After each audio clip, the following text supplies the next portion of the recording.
Hello friends, welcome to CSK handlooms అండి. ఈరోజు మనం చూసే కలెక్షన్ వచ్చేసి సెమీ గద్వాల్ శారీస్ అండి. మనం లాస్ట్ వీడియోలో ఈ శారీస్ గురించి చెప్పాం కదండి, ఫుల్ వీడియో ఉంది.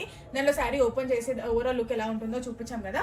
సో సేమ్ శారీస్ అండి, కానీ శారీ జస్ట్ 1300 రూపీస్ మాత్రమే. మనం ప్రీవియస్ వీడియోలో శారీ మొత్తం ఓపెన్ చేసి చూపించాం కదా, దాంట్లో ఇవి కలర్స్ అండి.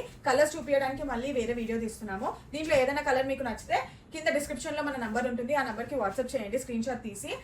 స్టోర్ ని విజిట్ అవ్వాలనుకుంటే మా స్టోర్ వచ్చేసి పీవీటీ మార్కెట్, షాప్ నెంబర్ 322 కొత్త అండి. ఇది మనకి తక్కువ ప్రైస్ లో ఉంటుంది, జస్ట్ 1300 రూపీస్ మాత్రమే. గద్వాల్లో మనకి ఎక్కువ ప్రైస్ లో దొరుకుతాయి కదండి, ఇది తక్కువ ప్రైస్ లో అండ్ మనకి లో మెయింటెనెన్స్ ఉంటుంది. మనకి దీంట్లో డిఫరెంట్ కలర్స్ అవైలబుల్ గా ఉన్నాయి. ప్రీవియస్ వీడియోలో ఈ శారీ లుక్ ఎలా ఉంటుంది ఫుల్ వీడియో కావాలంటే నేను లాస్ట్ వీడియోలో శారీ మొత్తం ఓపెన్ చేసి ఎలా ఉంటుందో లుక్ చూపించానండి, ఆ వీడియో చూడండి. ఇవి వచ్చేసి డిఫరెంట్ కలర్స్ చూపించడానికి వీడియో తీస్తున్నాను. ఈ శారీస్ లో ఏదైనా కలర్ నచ్చినట్టయితే కావాలంటే కింద డిస్క్రిప్షన్ లో వాట్సాప్ నంబర్ ఉంటుంది, ఆ నంబర్ కి వాట్సాప్ చేయండి ఫోటో. ఇవి కలర్స్ అండి. Thank you.